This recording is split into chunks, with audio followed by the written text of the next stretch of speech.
আজকে আমি মিষ্টির দোকানের মতো একদম পারফেক্ট কালাকাঁদ রেসিপি শেয়ার করছি।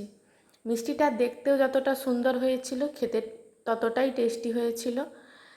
মিষ্টিটা এতটাই খেতে সুন্দর হয়েছিল, আমার মেয়ে তো যখনই দেখে তখনই বলে, মা আমাকে আবার সেই মিষ্টিটার মতো বানিয়ে দাও।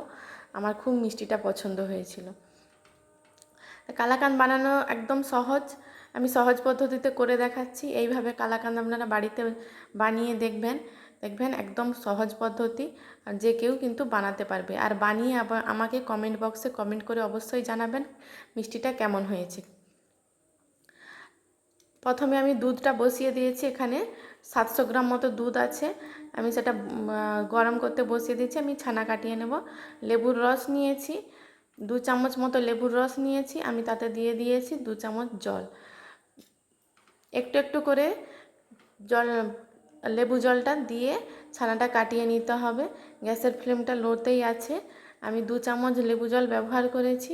দিয়ে এইভাবে নেড়ে নিতে হবে যাতে ছানাটা ভালোভাবে কেটে যায়। আরেক চামচ দিয়ে দিলাম। ছানাটা কিন্তু ভালোভাবে কাটা শুরু হয়ে গেছে, তার মধ্যে আমি আরেক চামচ দিয়ে দিলাম। এতে কিন্তু আমার ছানাটা ভালোই কেটে যাবে, আর কিন্তু লেবু জল দেওয়ার প্রয়োজন নেই। আমি এখানে 4 চামচ মতো লেবুর জল ব্যবহার করেছি।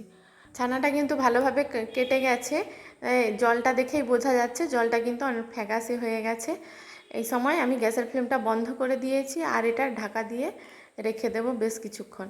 আমার ওই হাফ চামচ মতো লেবুর জলটা বেশি থেকে গেছে। ঠান্ডা হয়ে যাওয়ার পর আমি এটা হালকা ঠান্ডা হয়েছে, এর মধ্যে আমি একটা বড় ছাঁকনি নিয়েছি, তাতে ছানাটা আমি ছেঁকে নিয়েছি। তারপর এইভাবে 1 গ্লাস জল দিয়ে আমি ভালো করে ছানাটা ধুয়ে নিয়েছি। ধুয়ে নিয়ে তারপর আমি কিন্তু এটা একটা ভারী জিনিস চাপা দিয়ে রেখে দেব, যাতে এর এক্সট্রা যে জলটা থাকে সেই জলটা যেন ঝরে যায়। আমার কাছে তেমন কিছু ভারী কিছু ছিল না, তাই আমি একটা বাটিতে জল নিয়েছি। সেই বাটিটা আমি জল সহ ওই ছানার মধ্যে বসিয়ে দিয়েছি, যাতে এক্সট্রা যে জলটা থাকে সেটা বেরিয়ে যাওয়ার জন্য। এখানে আমি লিকুইড দুধ নিয়েছি। দুধটা ওই 250 গ্রাম মতো দুধ ছিল, ওটা আমি লিকুইডটা নিয়েছি কড়াইতে। আগে থেকে আমার ফুটিয়ে অনেকটাই ঘন হয়েছিল। ওই দুধটাকে আমি আবারও একবার ফুটিয়ে নিয়েছি। তার মধ্যে দিয়ে দিয়েছি 4 চামচ মতো চিনি। আপনারা নিজেদের মিষ্টিটা পছন্দ অনুযায়ী দেবেন। কালাকাঁদ কিন্তু খুব বেশি তীব্র মিষ্টি ভালো লাগে না। যেই পরিমাণটা দিয়েছি এটাই কিন্তু পারফেক্ট। আর নিয়েছি 4টা এলাচ। এলাচটা আমি হামানদিস্তায় থেতো করে নেব। দিয়ে আমি ওই এলাচের গুঁড়োটা ওই দুধের মধ্যে দিয়ে দেব। দুধটা কিন্তু আমার অনেকটাই ঘন হয়ে গেছে। এইভাবে নেড়ে নেড়ে কিন্তু আরও ঘন করে নিতে হবে। ওইদিকে কিন্তু ছানাটাও পারফেক্টভাবে জলটা ঝরে গেছে। দেখুন বাটিটা তুলে আমি দেখিয়ে দিচ্ছি, একদম কিন্তু জলটা শুকনো হয়ে গেছে। আমি একটা থালাতে ট্রান্সফার করে নিচ্ছি। থালাতে নিয়ে এইভাবে কিন্তু ছানাটাকে ভালো করে হাতের সাহায্যে মেখে নিতে হবে। বেশ ভালো করে মেখে নিতে হবে, তাহলে কিন্তু কোনো রকম দানা দানা দলা ভাবটা থাকবে না। যে বড় বড় যে দলা ভাব থাকে সেটা কিন্তু চলে যাবে। এইভাবে ভালো করে হাতে করে ম্যাশ করে নিতে হবে। তারপর কিন্তু এই দুধটাও অনেকটা আমার ঘন হয়ে গেছে। ওই দুধের মধ্যে আমি ওই ম্যাশ করা ছানাটা দেখুন একদম নরম হয়ে গেছে। এই অবস্থাতে আমি কিন্তু ওই দুধের মধ্যে দিয়ে দেবো। দেখুন দুধটাও ঘন হয়ে একদম কমে গেছে। এর মধ্যে আমি ছানাটা অ্যাড করে দিচ্ছি। ছানাটা অ্যাড করে দিয়ে কিন্তু অনবরত দুধটা নাড়াতে হবে, তাতে করে দুধের সঙ্গে ছানাটা একদম ভালোভাবে মিশে যাবে। একদম সহজ পদ্ধতি, যে কেউ কিন্তু বাড়িতে এটা বানিয়ে নিতে পারেন। দেখুন ছানাটা কিন্তু দুধের সঙ্গে একদম ভালোভাবে মিশে গেছে। আমি আরও ভালো করে নেড়ে চেড়ে এটা শুকনো করে নেব।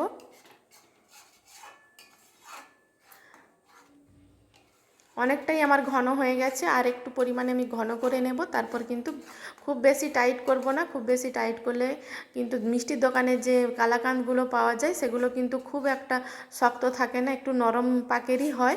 তাই আমি একটু নরম পাক করেই এটা কিন্তু নামিয়ে নেব। মিষ্টিটা কিন্তু আমার পারফেক্ট একদম হয়ে গেছে। এটা কিন্তু ঠান্ডা হলে অনেকটাই আরও ঘন হয়ে যাবে। এই অবস্থাতেই আমি নামিয়ে নেব। গ্যাসের ফ্লেমটা বন্ধ করে দিয়েছি, রেখে দেবো কিছুক্ষণের জন্য। তারপর আমি যেই থালাটাতে ওই ছানাটা মেখেছিলাম ওই থালার মধ্যেই দিয়ে দিলাম 2 ফোঁটা মতো তেল। সাদা তেল দিয়ে একটু মাখিয়ে নিচ্ছি। তারপর আমি ওই মিষ্টিটা ওই থালার মধ্যে তুলে নেব। তুলে নিয়ে একটু ঠান্ডা হতে দেব, তারপর আমি কেটে দেখাবো কতটা পারফেক্ট হয়েছে। থালার মধ্যে ট্রান্সফার করে নিচ্ছি, দিয়ে একটু চামচের সাহায্যে কিন্তু মিষ্টিটাকে একটু ছড়িয়ে দিতে হবে। আপনারা নিজেদের পছন্দ মতো শেপ দিয়ে নেবেন। মিষ্টিটা ঠান্ডা হয়ে গেছে, আমি এই সময় কেটে আপনাদেরকে দেখিয়ে দিচ্ছি কতটা সুন্দর হয়েছে। কালাকাঁদ কিন্তু এইরকমই একটু নরম পাকেরই থাকে। মিষ্টিটা খেতে এতই সবার পছন্দ হয়েছিল, বলেছিল যে দোকানের থেকেও নাকি খুব ভালো হয়েছে, দোকানে যেটা খাওয়া হয় তার থেকে টেস্টে নাকি খুব ভালো হয়েছে।